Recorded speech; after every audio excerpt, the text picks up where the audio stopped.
Hello and welcome to the final edition of Maxum Inside Track. We'll kick off with full cream milk powder. Full cream milk powder in Australia is still very tight. We saw a correction in last night's GDT of about 6%, which is on the back of about 2 months of really heavy demand. So we're back to about October pricing levels at the moment. We saw a negative 1.3% in drop in milk flow in New Zealand for the season. So you could probably say things are pretty well balanced moving into the start of 2020. Moving on to skim milk powder now. The EU pricing is still very firm on the global market. Like full cream milk powder, we saw a correction last night. GDT was down 6%. And basically those record pricing that we've seen over the last month has burnt off a bit of demand. Things are looking a bit more balanced now, so we'll probably see some pretty flat pricing going into the Q1 of 2020.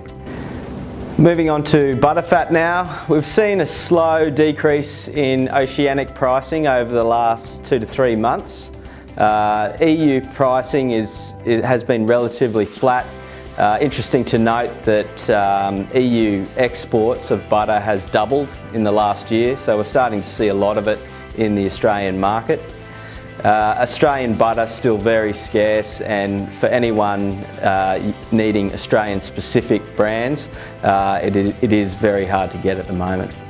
Looking at cheese globally now, US pricing has fallen back to July 2019 levels over the past week.